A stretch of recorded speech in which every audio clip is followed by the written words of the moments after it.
Dear students, हम यहाँ पढ़ेंगे आज केमिकल प्रॉपर्टीज़ ऑफ अल्कीन्स और इसमें हम पढ़ेंगे आज addition reactions, that is addition reaction. तो एडिशन रिएक्शंस के बारे में हम पढ़ेंगे। एडिशन रिएक्शन, अगर हम यहाँ पे एक अल्कीन ले लेंगे, CH2 इट इज़ प्रोपेन, और अगर हम इसको HBr ऐड करेंगे इट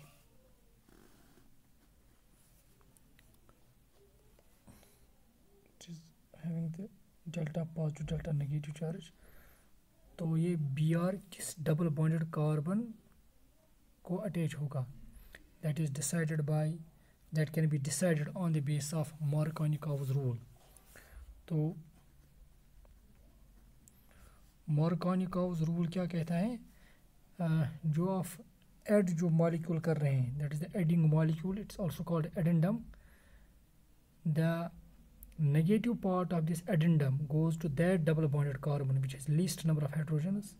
इसके पास 2 हैं और इसके पास 1 है, तो ये नेगेटिव पार्ट फिर इस कार्बन को अटैच होगा, और जो H पॉजिटिव यहाँ पे बचता है वो दूसरे डबल बॉन्डेड कार्बन को अटैच होगा, मीन्स दिस। तो यहाँ पे जो मेन प्रोडक्ट यहाँ पे मिल जाएगा वो इस तरह से होगा, CH3CH, तो Br यहाँ पे आएगा और ये बन जाएगा हमें CH2 और HCH3, दैट इज़ जो मेन प्रोडक्ट यहाँ पे मिल जाएगा, that would be 2 bromo propane, 2 bromo propane. अगर आप इसी HBr आप इसी रिएक्शन को यहाँ पे फिर करोगे, डबल बॉन्ड CH2, इसको आप फिर HBr ऐड करना चाहोगे, but in the presence of peroxide like benzoyl peroxide C6H5COO whole twice। तो यहाँ पे जो ये HBr ऐड होगा, ये ऐड होगा against this Markovnikov's rule, means ये भी यहाँ पे delta positive delta negative, generally क्या होता था, Br negative goes to that double bonded carbon which is least number hydrogens as per Markovnikov's rule.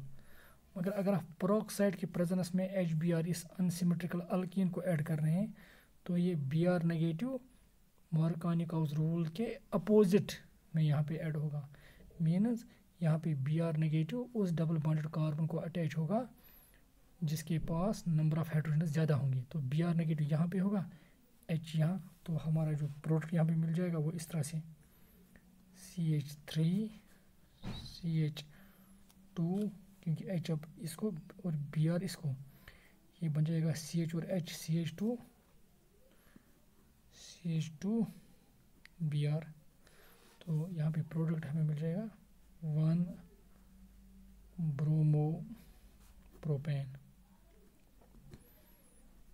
1 bromo propane. In fact, this addition is also called anti-Markovnikov's addition।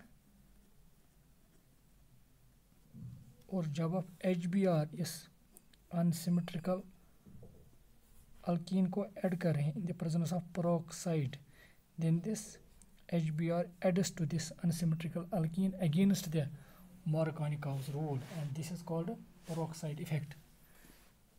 This is called peroxide effect। तो हम peroxide effect कैसे define करेंगे, peroxide effect when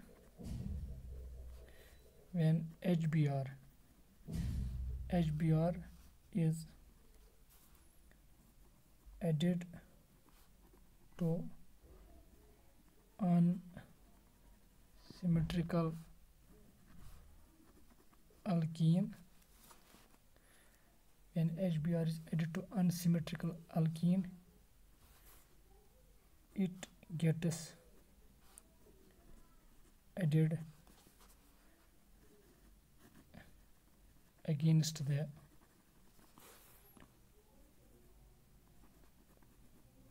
Markovnikov's rule.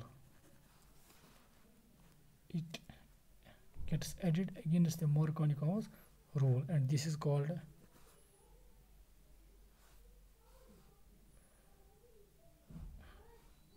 alkene in presence of alkene in presence of peroxide. In presence of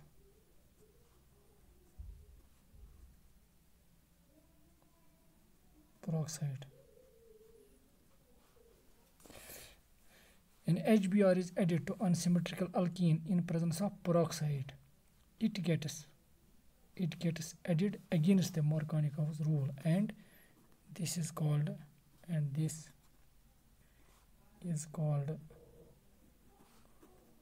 peroxide effect. इसी को peroxide effect बोलते हैं.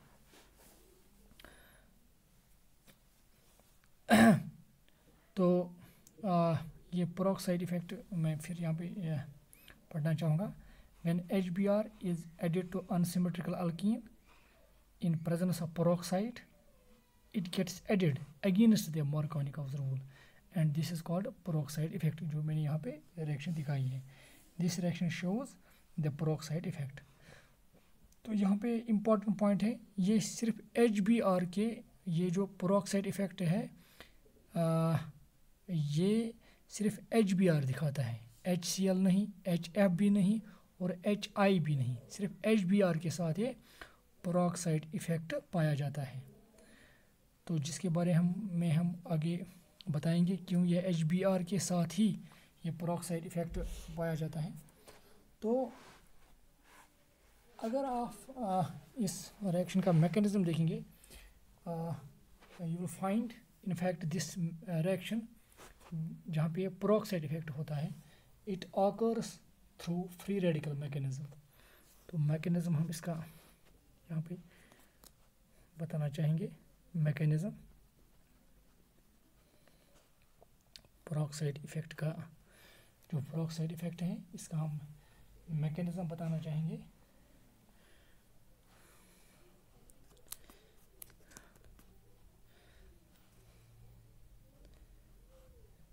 This reaction means this reaction occurs through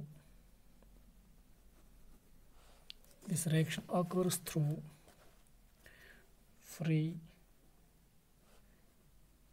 radical mechanism.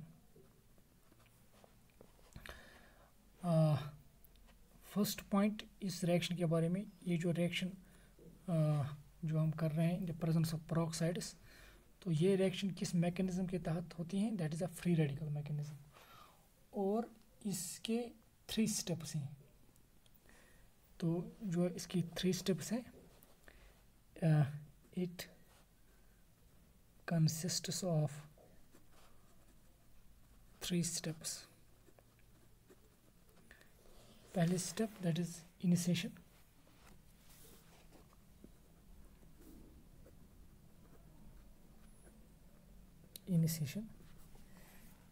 इसमें क्या होता है, जो हम बेंजोइल पेरोक्साइड लेते हैं जनरली C6H5COO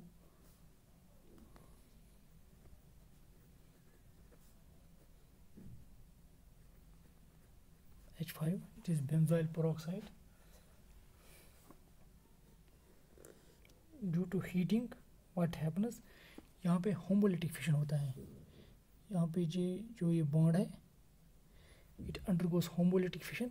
ये अपना इलेक्ट्रॉन वापस लेता है, ये अपना इलेक्ट्रॉन वापस लेता है. तो यहाँ पे हमें मिल जाता है C6H5COO रेडिकल. इसी तरह से इसका भी C6H5COO रेडिकल, ये ट्वाइस हमें मिलेगा यहाँ पे, ट्वाइस. और जो ये C6H5COO रेडिकल है, वहाँ से फिर कार्बन डाइऑक्साइड एलिमिनेट होता है लाइक दिस। तो यहाँ पे C6H5CO रेडिकल, यहाँ पे ये इलेक्ट्रॉन, ये जो इसके साथ जो बॉन्ड है, ये बॉन्ड इसके साथ ब्रेक करके अपना इलेक्ट्रॉन लेकर इसके साथ ऑक्सीजन के साथ बॉन्ड बनाएगा। तो यहाँ से निकलेगा कार्बन डाइऑक्साइड और C6H5 रेडिकल। तो जो ये C6H5 रेडिकल है, इनफैक्ट ये फिर HBr के साथ रिएक्ट करता है लाइक दिस। ये जो C6H5 रेडिकल है, ये HBr के साथ रिएक्ट करके यहाँ से H इसके साथ मिल जाता है और ये बन जाता है C6H6, that is benzene plus Br radical. और जो ये Br रेडिकल है, इट इज़ हाईली अनस्टेबल। तो यही Br रेडिकल फिर रिएक्ट करता है प्रोपीन, जो हमने यहाँ पे दिखाया, इस प्रोपीन के साथ। मैं यहाँ पे इस रिएक्शन का मैकेनिज्म दिखा रहा हूँ। तो जो ये Br रेडिकल यहाँ पे बना हमें, इनफैक्ट यही फिर रिएक्ट करता है प्रोपीन के साथ, और जो स्टेप्स वहाँ पे आएंगे, they will in fact would be responsible for propagation like this. तो यहाँ पे जो अब दूसरा, that is propagation.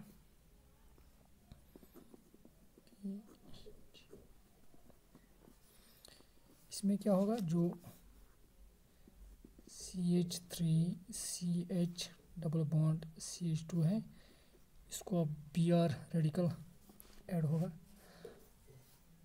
Br radical यहाँ पर भी ऐड हो सकता है और यहाँ पर भी ऐड हो सकता है। ये कहाँ पर ऐड होगा, दैट वुड डिपेंड कि किस तरह से जो नया फ्री रेडिकल बन जाएगा वो किस तरह से ज़्यादा स्टेबल होगा।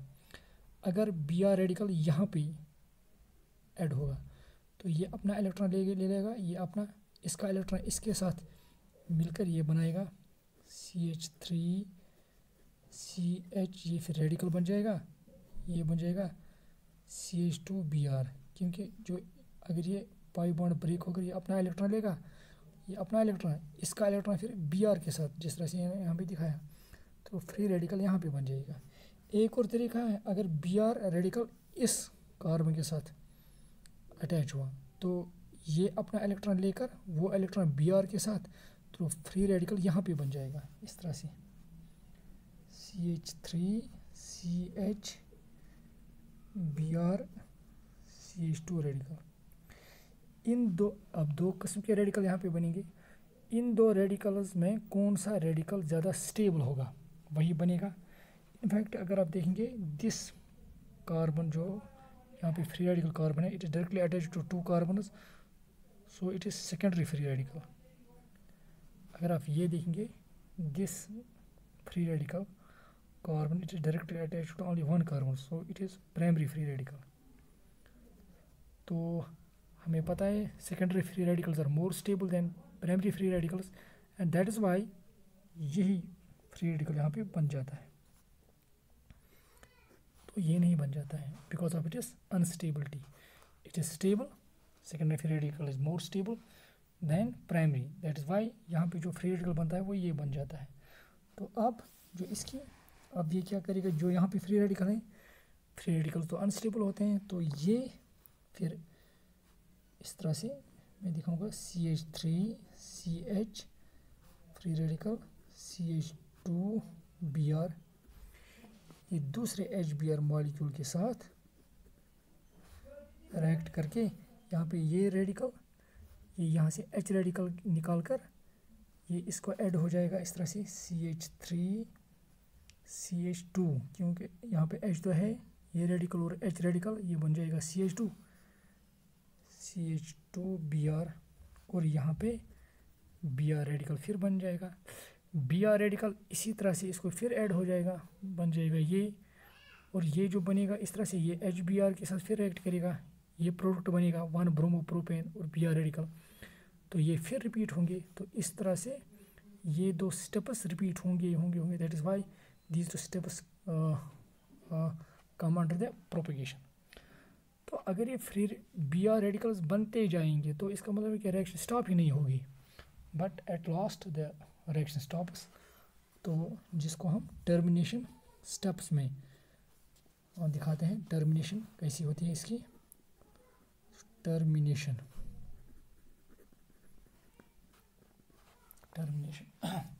तो टर्मिनेशन कैसी होती है इस रिएक्शन की। एक तरीका है, अगर बी आर रेडिकल बहुत ज़्यादा बनेंगे रिएक्शन में, क्योंकि यहाँ पे हम एक मॉलिक्यूल को दिखाते हैं, प्रोपीन हियर, प्रोपीन, यहाँ पे हम एक मॉलिक्यूल दिखाते हैं प्रोपीन मॉलिक्यूल HBr के साथ, मगर इन फैक्ट हकीकत में ये रिएक्शन इस रिएक्शन में मिलियंस ऑफ मॉलिक्यूल्स हिस्सा लेते हैं। तो एक प्रोपीन मॉलिक्यूल, दूसरी तरफ दूसरा प्रोपीन मॉलिक्यूल और एक प्रोपीन मॉलिक्यूल, तो वहाँ पे बहुत सारे बी आर रेडिकल्स जनरेट होते हैं। तो अगर बी आर रेडिकल जनरेट होते हैं तो वो ये रिएक्शन फिर करेंगे इस तरह से, बी आर रेडिकल फिर वो इसको अटैक करेगा। और ये भी पॉसिबिलिटी है बहुत सारे बी आर रेडिकल बनने की वजह से, ये भी पॉसिबिलिटी है वो आपस में ही मिलकर बॉन्ड बनाएं, जैसे कि यहाँ पे अगर बी आर रेडिकल आपस में मिलेंगे, जैसे कि ये बी आर रेडिकल ये तब्दील हो जाएंगे Br2 में, मतलब रेडिकल बनना ख़त्म हुआ, तो इस तरह से रिएक्शन स्टॉप होगी। अगर अगर वो रेडिकल नहीं बने तो ऑटोमेटिकली प्रोपीन मॉलिक्यूल को आप कोई अटैक नहीं करेगा, रिएक्शन स्टॉप होगी। ये एक तरीका। दूसरा तरीका ये भी है कि जैसे कि अगर आप यहाँ पे देखेंगे, यहाँ पे रेडिकल बनता है, ये वाला रेडिकल CH3CH रेडिकल CH2Br, तो ये भी पॉसिबिलिटी है कोई Br रेडिकल इसी के साथ अटैक करेगा, इसी के साथ बॉन्ड बनाएगा, तो यहाँ पे बन सकता है एक और प्रोडक्ट इस तरह से CH3CHBr CH2Br। तो इस तरह से भी Br रेडिकल बंद हुआ, मतलब जो Br रेडिकल की कैपेबिलिटी है कोई रिएक्शन को रिपीट करने की, वो स्टॉप होगी। या तीसरी पॉसिबिलिटी ये भी है, जो यहाँ पर ये देखिए ये रेडिकल्स बन जाते हैं। अगर ये इतने ज़्यादा बन गए तो इसमें पॉसिबिलिटी है खुद एक रेडिकल ऐसे ही दूसरे मॉलिक्यूल दूसरे रेडिकल के साथ बॉन्ड बना के रेडिकल्स ख़त्म कर देगा, जैसे कि इस तरह से CH3CH रेडिकल CH2Br, तो एक और CH3CH ये CH2Br, तो ये आपस में ये दोनों सेम है, यही आपस में मिल जाएंगे यहाँ पे। तो यहाँ पे इस तरह से प्रोडक्ट बन जाएगा CH3CH CH2Br CH2Br और यहाँ पे CH2Br। तो अगर आप देखेंगे it is 1 2 3 4 1 4 dibromo 2 3 dimethyl 2 3 dimethyl butane, यहाँ पे ये प्रोडक्ट भी बनता है।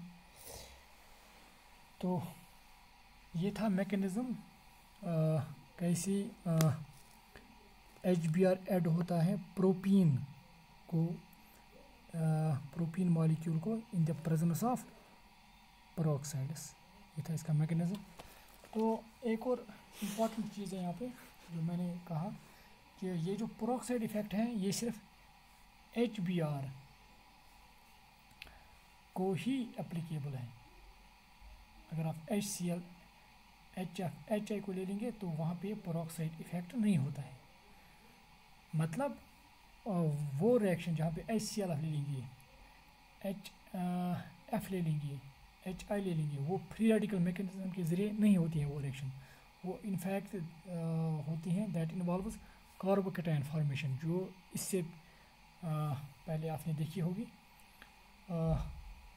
अगर पेरोक्साइड आप नहीं ले लोगे तो ये रिएक्शन, इसकी एडिशन होती है HBr की इन एब्सेंस ऑफ पेरोक्साइड्स, फिर इसकी एडिशन होती है थ्रू कार्बोकेटायन फॉर्मेशन। तो अब मैं यहाँ पे बताना चाहूँगा कि ये जो पेरोक्साइड इफेक्ट है, why it is applicable to HBr only.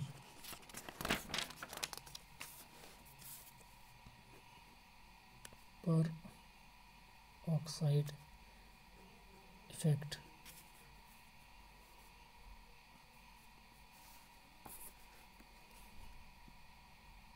is shown by HBr only. तो इसके लिए इनफैक्ट जो इसका रीज़न है, तो वो रीज़न बड़ा सिंपल है। वो इनफैक्ट हमें प्रोपोगेशन स्टेप्स में मिलता है। तो जैसे कि अगर मैं यहाँ पे प्रोपोगेशन स्टेप्स फिर लिखना चाहूँगा, यहाँ पे प्रोपोगेशन स्टेप्स 2 CH3, जो वहाँ पे प्रोपोगेशन स्टेप्स हैं CH3 CH double bond CH2, तो इसको पहले फ्री रेडिकल ऐड होता था, जैसे कि Br, चलो मैं यही लिखूँगा, तो यहाँ पे बन जाता था CH3 CH CH2 Br। तो इसके बाद क्या, जो दूसरा जो स्टेप था प्रोपोगेशन का, that was like this CH3 CH radical CH2 Br। तो ये फिर HBr के साथ रिएक्ट करके यहाँ से H निकाल कर यहाँ पे हमें मिल जाता था CH3 CH2 CH2 Br 1 bromo propane. तो अगर ये रिएक्शन अगर हम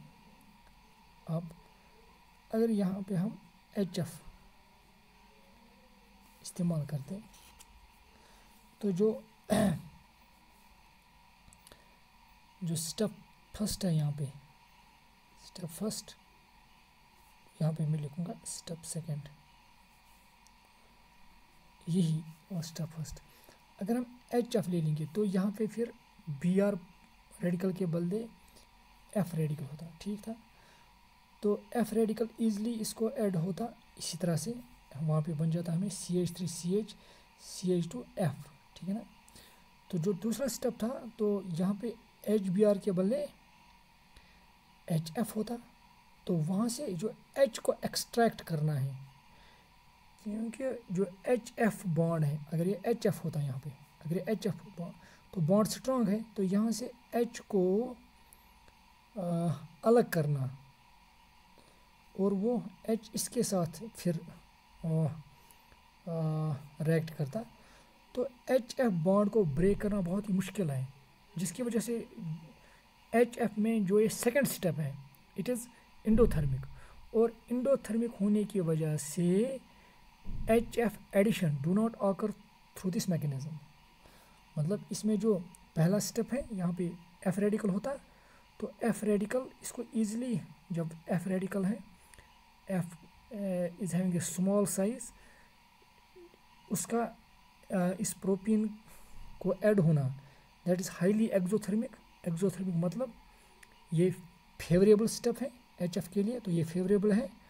मगर यहाँ पे जो दूसरा स्टेप है प्रोपोगेशन का, यहाँ पे HBr के बदले फिर HF होता, तो HF में से HF चूँकि वहाँ पे स्मॉल साइज होगा, H उसके साथ स्ट्रॉन्गली अटैच होगा, तो वहाँ से H निकालना मुश्किल है, जिसके वजह से वहाँ पे जो HF के साथ ये दूसरा स्टेप है, दैट इज़ इंडोथर्मिक, और वो इसको फेवर नहीं करता है, जिसकी वजह से HF ऐड नहीं होता है through this mechanism, means peroxide effect is not shown during the addition of HF।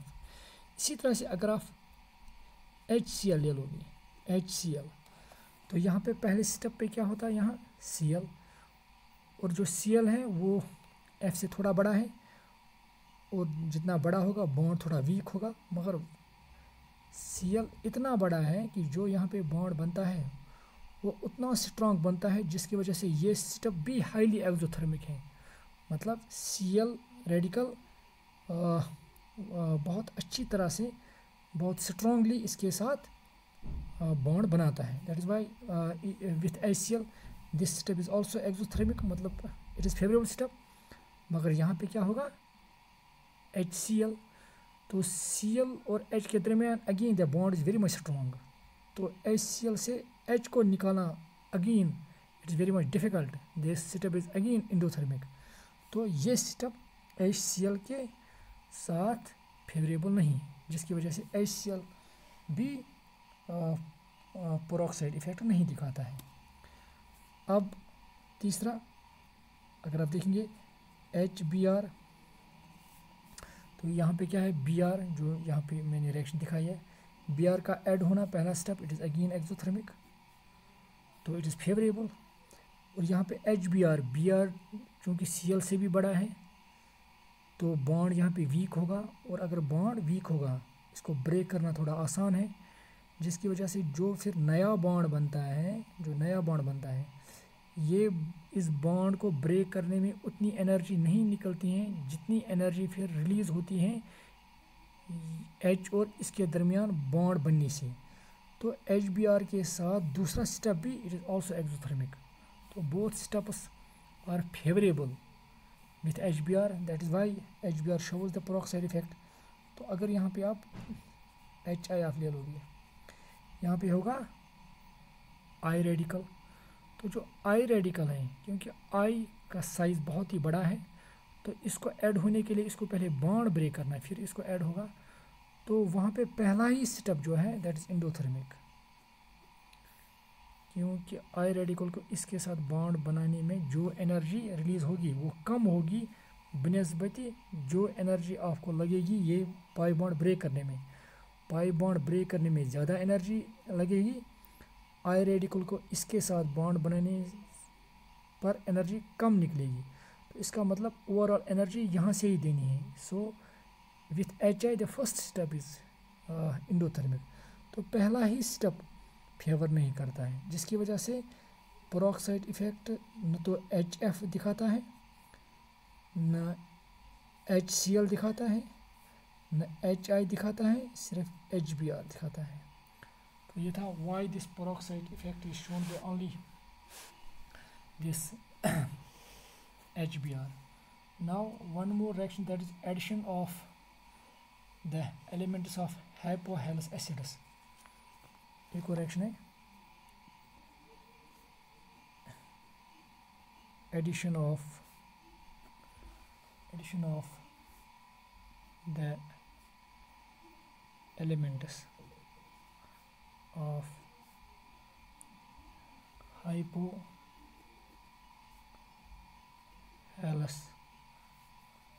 acids, मतलब HOX, यहाँ पे जो X है ये Cl, Br और I हो सकते हैं, where X can be Cl, Br और I। ये आप याद रखेंगे यहाँ पे। इनफैक्ट अगर आप ये रिएक्शन देखेंगे, यहाँ पे क्या होता है, एक्चुअली हम क्लोरीन या ब्रोमीन को रिएक्ट करवाते हैं विथ अल्कीन या ऐड करते हैं to an alkene in the presence of water, तो वहाँ पे क्या हमें मिल जाते हैं हेलोहाइड्रिनस। इस तरह से मैं दिखाना चाहूँगा, इट्स लाइक दिस। अगर मैं ये दिखाऊँगा CH2 डबल बॉन्ड CH2, इसको हम HOCl के साथ रिएक्ट करवाएंगे, तो यहाँ पे क्या होगा, it is having the negative charge, it's having the positive charge, तो OH एक कार्बन के पास, Cl दूसरे कार्बन के पास, यहाँ इस तरह से बन जाएगा CH2 इस तरह से। तो यहाँ पे क्या बन जाता है, अगर पॉजिटिव ये है, इफ़ इट इज़ पॉजिटिव, तो मतलब है कि अगर बॉन्ड इस तरह से ब्रेक होगा तो यहाँ पे नेगेटिव चार्ज नेगेटिव के साथ पॉजिटिव, मीन्स यहाँ पे Cl होगा आएगा और इसके साथ OH इस तरह से। In fact such compounds are called halohydrins. Halohydrin किन कंपाउंड्स को कहते हैं वो compounds which contain halogen atom at one carbon and hydroxyl group at another adjacent carbon। जो दो एडजेसेंट कार्बन एटम्स होंगे, एक पे हैलोजन होना चाहिए, दूसरे पे हाइड्रोक्सिल ग्रुप होना चाहिए, इनको हम जनरली कहते हैं they are called हैलोहाइड्रिन्स।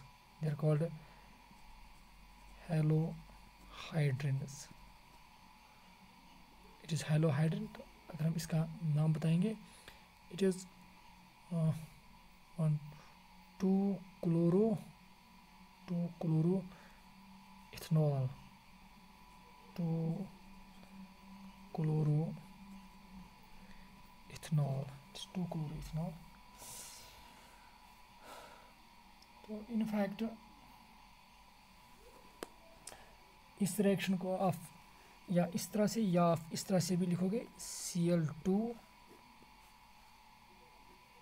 And water, क्योंकि जब Cl2 और वाटर इस तरह से अगर मैं दिखाऊंगा, Cl2 अगर वाटर के साथ रिएक्ट करेगा तो ये बन जाता है HOCl और यहाँ पे HCl। तो ये HOCl फिर इस तरह से रिएक्ट करेगा, जिस तरह से मैंने दिखाया। तो इससे क्या बन जाता है HOCl, वो HOCl फिर अल्कीन के साथ रिएक्ट करके हैलोहाइड्रिन बनाएगा। और यहाँ पर भी मैं एक इम्पॉर्टेंट बात कहना चाहूँगा, इट इज़ इथीन। अगर अनसिमेट्रिकल अल्कीन होगा तो ये जो HOCl हाइपोहेलस एसिड जो है, या यहाँ पे HOX को हम हाइपोहेलस कहते हैं, HOCl को हम हाइपोक्लोरस एसिड कहते हैं। तो अगर अनसिमेट्रिकल अल्कीन होगा तो ये भी ऐड होगा एज पर मार्कोनिकॉव्स रूल। जो इसका नेगेटिव पार्ट होगा वो उस डबल बॉन्डेड कार्बन एटम को अटैच होगा जिसके पास लीस्ट नंबर ऑफ हाइड्रोजन्स होंगे। जैसे कि अगर मैं यहाँ पे दिखाऊं, यहाँ पे अगर मैं दिखाऊं like this, CH3 CH double bond CH2 plus HOBr, तो यहाँ पे है पॉजिटिव नेगेटिव, तो negative goes to this, it is propene. तो यहाँ पे प्रोडक्ट हमें इस तरह से मिल जाएगा CH3 CH CH2, यहाँ पे Br, यहाँ पे OH। तो यहाँ पे जो प्रोडक्ट बनेगा 1-bromo propane toluol,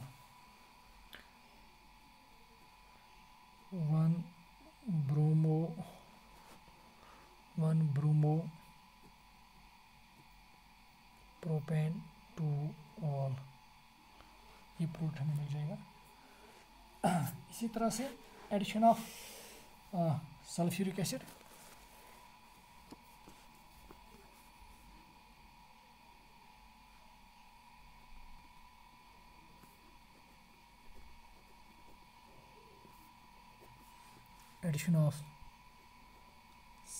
acid,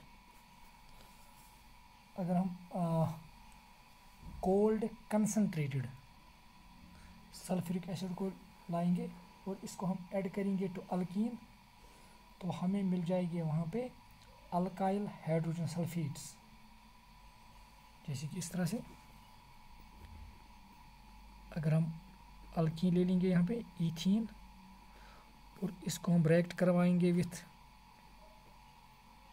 sulphuric acid, cold and concentrated sulphuric acid, HSO4 negative. तो व्हाट हैपन्स, यहाँ पे इस तरह से it will become CH3, CH2H plus CH3, CH2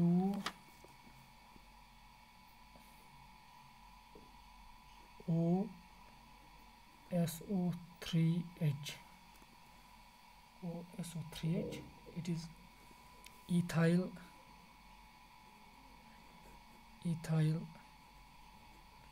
hydrogen sulphate. तो अगर आप अल्कीन लाइक इथीन को रिएक्ट करवाओगे विथ कोल्ड कंसनट्रेटेड H2SO4 से, तो आपको क्या मिल जाएगा यहाँ पे इथाइल हाइड्रोजन सल्फेट। और अगर ये इथाइल हाइड्रोजन सल्फेट जो है, अगर आप इसको फिर रिएक्ट करवाओगे विथ बॉइलिंग वाटर, तो वहाँ पे क्या होगी हाइड्रोलिसिस, और वहाँ पे हमें अल्केन्स मिल जाएंगे। तो अगर आप इसको रिएक्ट करवाओगे with boiling water,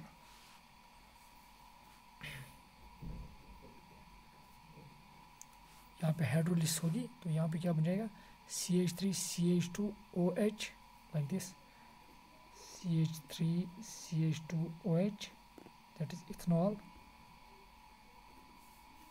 CH3 CH2OH, और यहाँ पे OH बचता है फिर, और इसके साथ H2SO4, और यहाँ पे मिलेगा हमें प्लस H2SO4।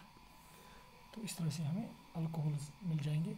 तो यहाँ पे एक और बात, अगर आप यहाँ पे अनसिमेट्रिकल अल्कीन ले लोगे और इसको ऐड करोगे, the addition of this sulphuric acid would again occur as per Markovnikov's rule. अगर अनसिमेट्रिकल अल्कीन है, अगर अनसिमेट्रिकल है तो कैसे भी ये ऐड होगा तो प्रोडक्ट हमें ऑलवेज एक ही किस्म का मिलेगा। तो अनसिमेट्रिकल अल्कीन में ही पॉसिबिलिटी है डिफरेंट प्रोडक्ट्स बनने की, तो वहाँ पे जो मेन प्रोडक्ट बनेगा वो हमें मिल जाएगा एज पर मोरकानिकॉव्स रूल। तो जो ये रिएक्शन है, ये मैंने रिएक्शन दिखाई, ये 2 स्टेप कन्वर्शन है। पहले अल्कीन अल्काइल हाइड्रोजन सल्फेट में तब्दील होता है, पहले जो अल्कीन है वो तब्दील होता है अल्काइल हाइड्रोजन सल्फेट में, जैसे कि ईथीन को मैंने तब्दील किया है इथाइल हाइड्रोजन सल्फेट में। फिर इसकी हाइड्रोलिसिस की with boiling water to form alcohols. इसको एक और नाम से जाना जाता है, it is called indirect hydration of alcohols. It's called indirect hydration of alcohols, indirect hydration of alcohols. तो the above reaction is called the above reaction which involves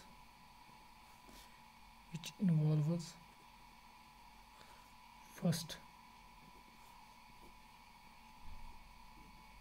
conversion of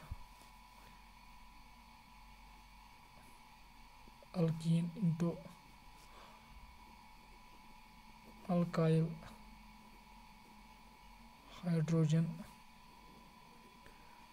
sulfate, and then it forms alcohol on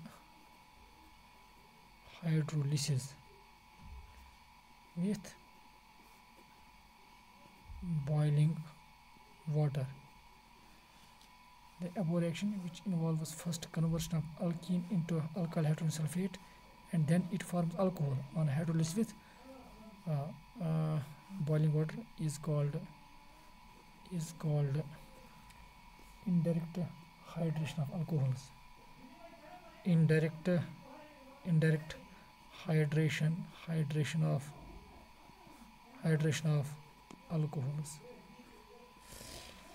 तो एक और बात है, वो है that is addition of water. Addition of water, अगर आप वो अल्केन ले लोगे which is highly reactive. Generally जो अल्कीन्स हैं वो डायरेक्टली वाटर उनको ऐड नहीं होता है, मगर अगर आप वो अल्कीन ले लेंगे जो हाईली रिएक्टिव हैं तो वहाँ पे एडिशन ऑफ वाटर डायरेक्टली हो सकती हैं, तो उसको हम कहते हैं डायरेक्ट हाइड्रेशन ऑफ अल्कीन। जैसे कि अगर मैं यहाँ पे ले लूँगा ये CH3 CH3 double bond CH2, it is highly reactive alkene, it is 2 methyl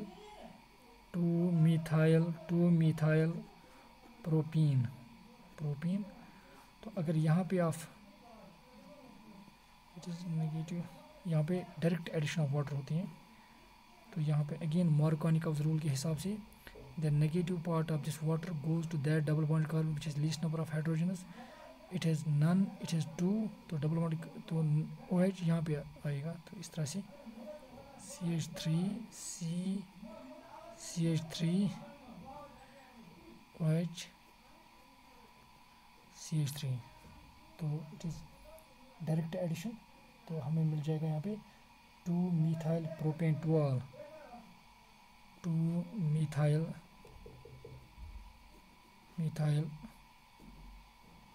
propane, 2-methyl propane toll, ये हमें प्रोटीन मिल जाएगा। और इसको हम कहते हैं डायरेक्ट हाइड्रेशन ऑफ अल्कीन्स। यहाँ पे अल्कीन्स की हमने डायरेक्ट हाइड्रेशन की है, और उसके लिए शर्त है कि जो अल्कीन होना चाहिए that should be highly reactive. तो एक और रिएक्शन जो अल्कीन्स दिखाते हैं दैट इज़ ऑक्सीडेशन।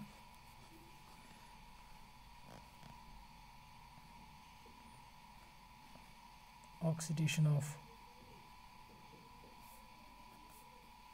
अल्कीन्स, तो एक तो है that is complete oxidation with oxygen,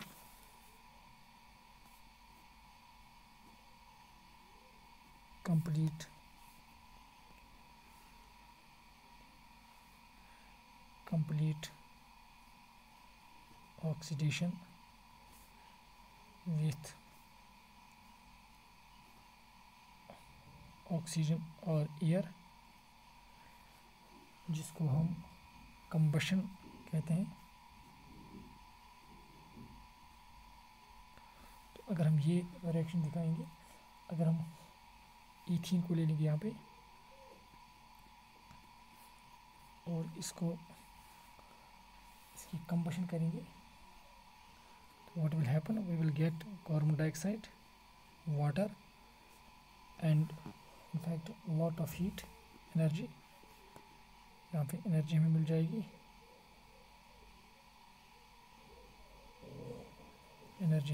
यहाँ पे। तो यहाँ पे जो कार्बन है यहाँ पे 1 2 ट्वाइस, तो हाइड्रोजन है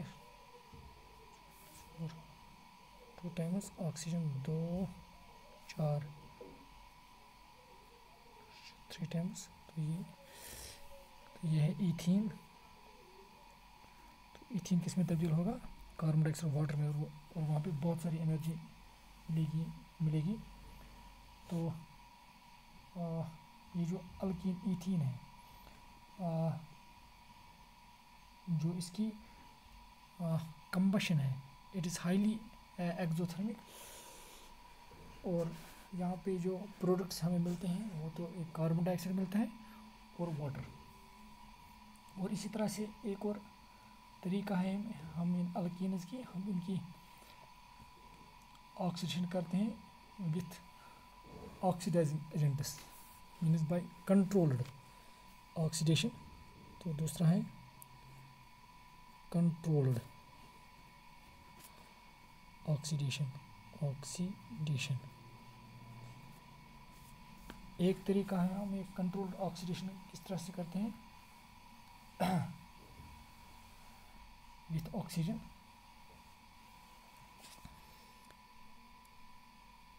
कंट्रोल्ड ऑक्सीडेशन हम करते हैं विथ ऑक्सीजन से भी, विथ ऑक्सीजन। तो यहाँ पे क्या होगा, अगर हम ईथीन को लेंगे तो इस ईथीन को हम रिएक्ट करवाएंगे with oxygen in presence of silver as catalyst, in the presence of silver as catalyst at a temperature of 575 Kelvin। तो यहाँ पे क्या होता है, यहाँ पे हमें इस तरह से मिल जाएगा CH2 single bond CH2 oxygen इस तरह से। तो यहाँ पे एक ऑक्सीजन हम इसको ऐसे लिखेंगे ईथीन, और इसको बोलते हैं it is called epoxy ethane, it is called epoxy ethane। ये रिएक्शन होती है। तो एक और तरीका है, दैट इज़ हम ऑक्सीडेशन कर सकते हैं विथ पोटेशियम परमैंगनेट।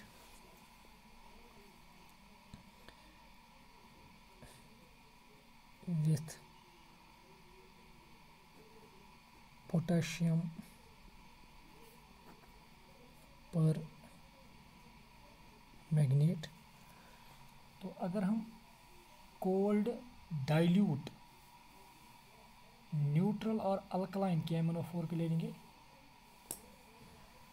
एक तरीका है अगर हम ले लेंगे कोल्ड डाइल्यूट न्यूट्रल और अल्कालाइन KMnO4, तो उससे भी हम ऑक्सीडेशन करते हैं, क्योंकि जो एक KMnO4 है it is acting as oxidising agent. तो यहाँ पे क्या होता है, जो KMnO4 है ये वाटर के साथ रिएक्ट करके KOH और MnO2 में तब्दील होता है लाइक दिस। जो KMnO4 है ये वाटर के साथ रिएक्ट करके KOH MnO2 plus nascent oxygen provide करता है, ऑक्सीजन नेसेंट ऑक्सीजन। तो जब आप इसको बैलेंस करोगे it is twice it is twice, तो Mn2 इट इज़ ट्वाइस। तो यहाँ पे आपको ऑक्सीजन 3 मिलेंगे, 2 4 8 9 2 2 4 6 3 9। और ये जो नेसेंट ऑक्सीजन है यही इनफैक्ट रिस्पॉन्सिबल है फिर ऑक्सीडेशन करने के लिए। जब आप अल्कीन अब ले लेंगे, इसकी जो ऑक्सीडेशन होगी वो इस नेसेंट ऑक्सीजन से होगी, एंड वाटर जो हमें मिलता है फ्रॉम KMnO4 से। तो यहाँ पे क्या होता है, यहाँ पे इस तरह से प्रोडक्ट बनता है CH2 OH यहाँ पे, एक OH यहाँ पे। तो it is called ethane 1,2 diol, ethane 1,2 diol. और इस रिएक्शन को हाइड्रोक्सिलेशन रिएक्शन कहते हैं। हाइड्रोक्सिलेशन रिएक्शन इस वजह से कहते हैं क्योंकि इस रिएक्शन में 2 हाइड्रोक्सिल ग्रुप्स ऐड होते हैं अक्रॉस द डबल बॉन्ड। जो डबल बॉन्ड है इसके अक्रॉस 2 हाइड्रोक्सिल ग्रुप ऐड होते हैं, that is why this reaction is called hydroxylation. एक और इम्पॉर्टेंट पॉइंट है, जो यहाँ पे KMnO4 होता है ये पिंक कलर का होता है। तो अगर इस KMnO4 का पिंक कलर डिस्चार्ज हुआ तो वहाँ पे एक्चुअली अगर इसका पिंक कलर डिस्चार्ज हुआ तो वहाँ पे ब्राउन प्रेसिपिटेट बनता है, that is because of this MnO2। तो अगर वहाँ पे पिंक कलर KMnO4 तो पिंक कलर इसका होता है। अगर ये MnO2 में तब्दील होता है तो इसका मतलब है कि इसने ऑक्सीडेशन की है। तो ऑक्सीडेशन ये करता है अनसैचुरेटेड हाइड्रोकार्बन्स की, मतलब इसका मतलब है कि जो आपका गिवन हाइड्रोकार्बन है दैट इज अनसैचुरेटेड। तो इसका मतलब है कि अगर आपको एक मिक्सचर दिया जाएगा और आपको ये कहा जाएगा कि ये आप बताएं कि इज़ इट अनसैचुरेटेड हाइड्रोकार्बन और सैचुरेटेड, तो अगर आपने KMnO4 इसमें डाल दिया, अगर इसका जो KMnO4 का पहले से पिंक कलर होगा, अगर ये पिंक कलर डिस्चार्ज हुआ तो इसका मतलब गिवन हाइड्रोकार्बन इज अनसैचुरेटेड। तो अगर इसका पिंक कलर ऐसे ही रहा तो गिवन हाइड्रोकार्बन इज सैचुरेटेड। तो इस रिएक्शन को यूज़ किया जाता है इसी वजह से as a test for unsaturation under the name Beer's test. This reaction is used. This reaction is used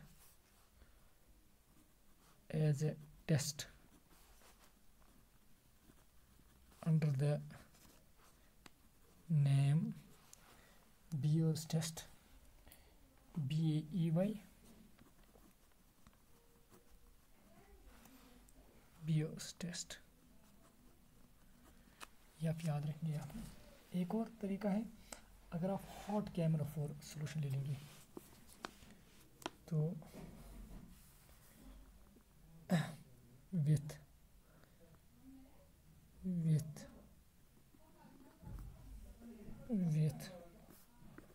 hot KMnO4 ये भी ऑक्सीडेशन करता है।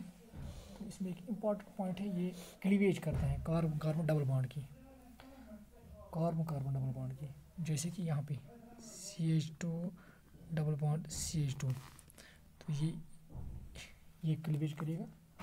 तो by if you will use hot KMnO4 at temperature 373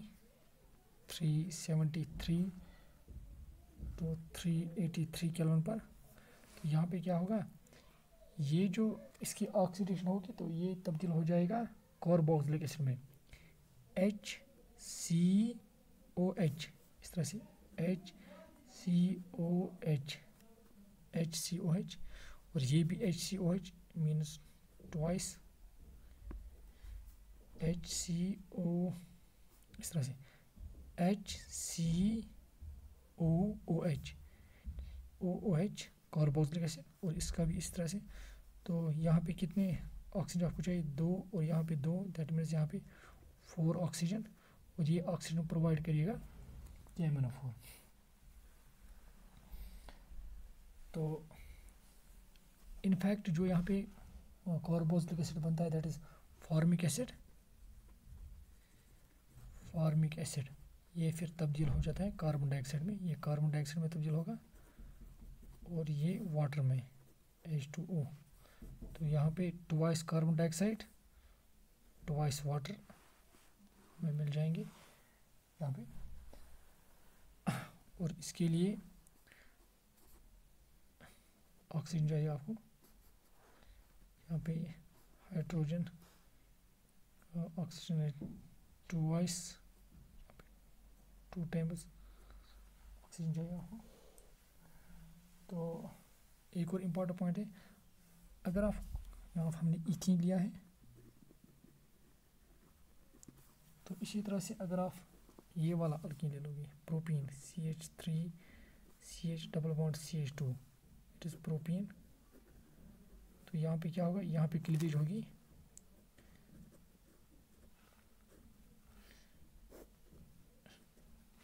by using एबो conditions. तो ये वाला जो अगर टर्मिनल अल्कीन होगा जो CH2, ये ऑलवेज तब्दील हो जाएगा फॉर्मिक एसिड में, और ये तब्दील हो जाएगा CH3COOH, it is acetic acid, और ये फॉर्मिक एसिड,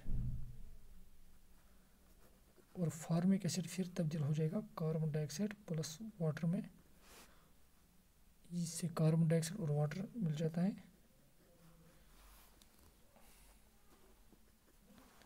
इसमें तब्दील हो जाता है। तो ये थी ऑक्सीडेशन विथ हॉट KMnO4। एक और तरीका है ऑक्सीडेशन विथ ओजोन।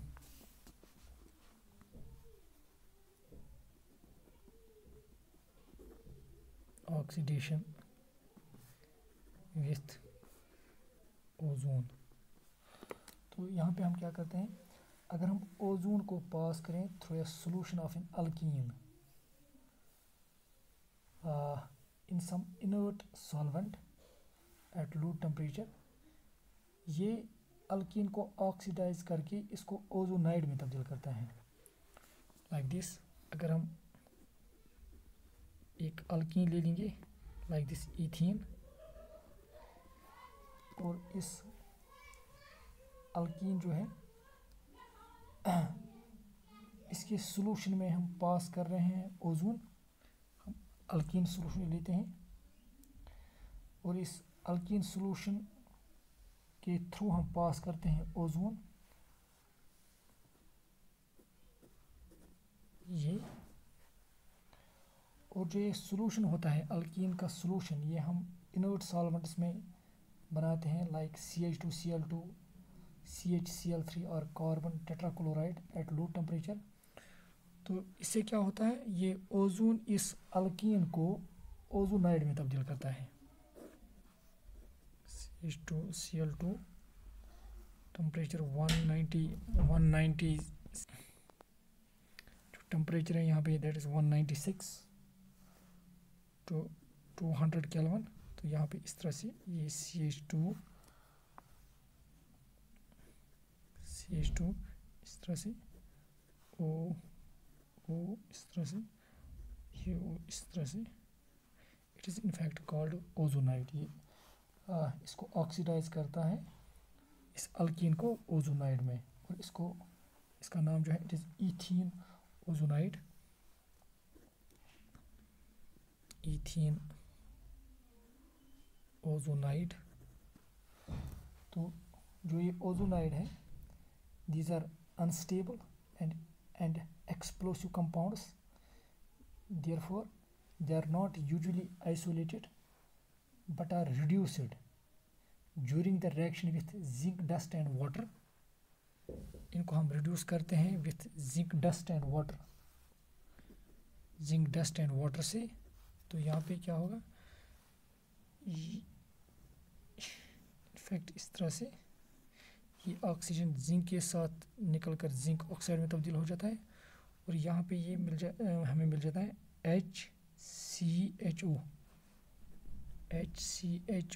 और इसका भी मिल जाएगा HCHO ट्वाइस, इट्स फॉर्मल्डिहाइड।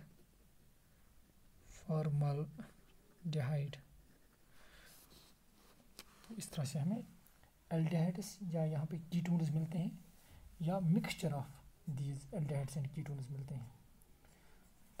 तो ये थी how oxidation of these alkenes can be done with ozone. इसी तरह से अगर मैं एक और यहाँ पे अल्कीन ले लूँगा दैट इज़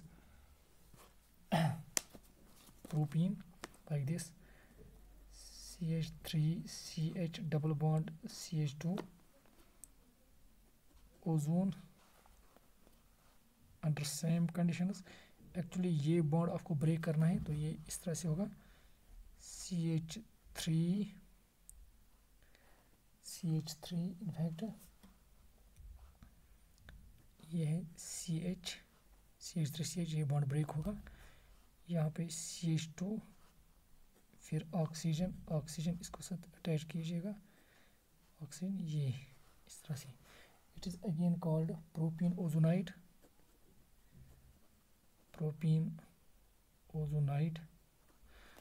तो इट इज़ अनस्टेबल। फिर हम इसकी रिडक्शन करते हैं with zinc dust and water. तो यहाँ पे जिंक ऑक्साइड इस तरह की क्लीवेज होती है। इनफैक्ट यहाँ पे हमें क्या मिल जाएगा, CH3CHO that is acetaldehyde plus ये HCHO that is formaldehyde.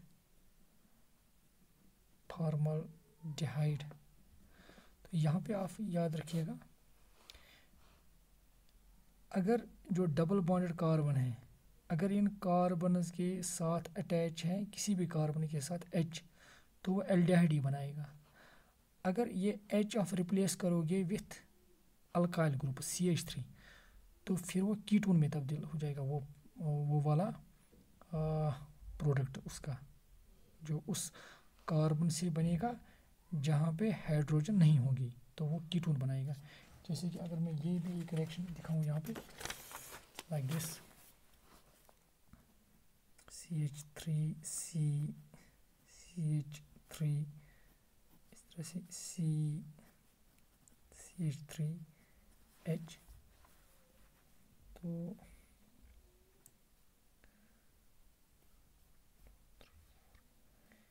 it is 1 2 methyl but 2 इन। तो अगर हम ये रिएक्शन करेंगे इस तरह से, तो डबल बॉन्ड यहाँ पे ब्रेक होगा, तो इस तरह से it would be like this CH3 CH3 CH3H, यहाँ पे ये ऑक्सीजन के साथ इस तरह से ये ओजोनाइड बनेगा। तो इसको आप फिर रिडक्शन करते हैं with zinc dust and water, तो यहाँ पे ये इस तरह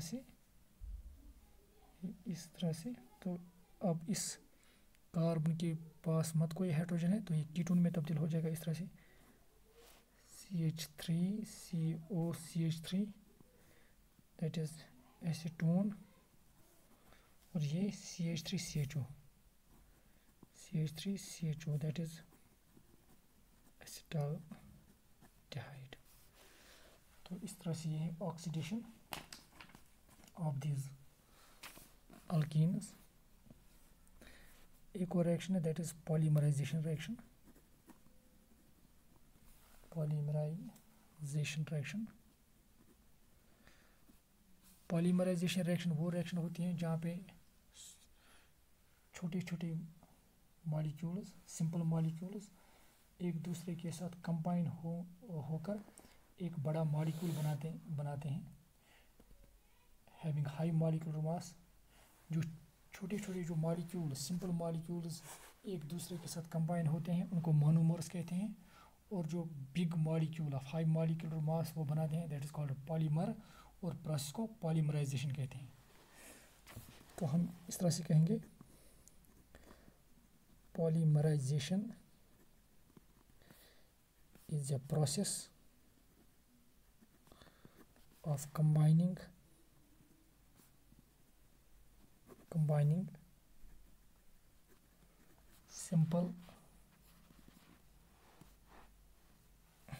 simple and small molecules so as to form big molecule of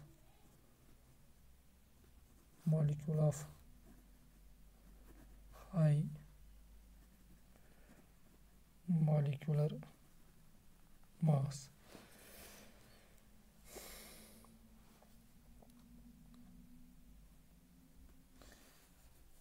Polymerization is a process of combining simple and small molecules so as to form big molecule of high molecular mass. The big molecule formed is called polymer. That's called a polymer. And small molecules, small and simple molecules used during the formation of polymer are called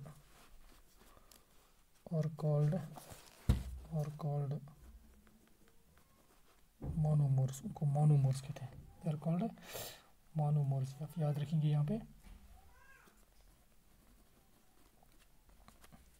इसकी example है जैसे कि अगर आप CH2 ethene molecule ले लेंगे, बहुत सारे मॉलिक्यूल्स, तो इनको आप कंबाइन करेंगे, पॉलीमराइज करेंगे एट 473 केल्विन, जो एटमॉस्फेरिक जो प्रेशर है दैट इज 100 ATM, और जो टेम्परेचर और ये रिएक्शन जो होती है it occurs the presence of traces of oxygen. तो यहाँ पे क्या होते हैं, बहुत सारी ये छोटे छोटे मॉलिक्यूल्स आपस में मिल जाते हैं, जिसको हम इस तरह से रिप्रेजेंट करें CH2 ये दूसरे CH2 के साथ ज्वाइन होके ये फिर दूसरे तीसरे के साथ ज्वाइन हो गए एंड सो ऑन। तो इसको हम ऐसे लिखते हैं simply CH2 single bond CH2, ये ज्वाइन है यहाँ पे, इसके बहुत सारे मॉलिक्यूल्स हैं। तो यहाँ हमने n टाइम्स, यहाँ पर भी n टाइम्स लिया है मैंने यहाँ पे, it is n times here, n times, और ये है in fact it is monomer and यहाँ पे ये है polymer, it is polymer and it is ethene, and इस यहाँ पे हम बनाते हैं पॉलीथीन, इट इज पॉलीथीन। इसको हम पॉलीथीन यहाँ पे नाम दे सकते हैं, यहाँ पे मैं लिखूंगा इट इज पॉलीथीन। तो ये थे कुछ इम्पोर्टेंट रिएक्शंस अल्कीन्स की। अल्कीन्स की बहुत सारी यूजेस हैं। जो लवर मेंबर्स हैं इस फैमिली के, वो एज फ्यूल्स यूज़ किए जाते हैं। अल्कीन्स को हम इस्तेमाल करते हैं पॉलीमराइजेशन रिएक्शन के लिए, जैसे कि मैंने अभी दिखाया, और इससे हम बहुत सारे पॉलीमर्स बनाते हैं, जैसे कि पॉलीथीन है, पॉलीविनाइल क्लोराइड है, टेफ्लॉन एक और पॉलीमर है, एक और है दैट इज़ ऑर्लॉन। इस किस्म का पॉलीमर भी हम अल्कीन से बनाते हैं।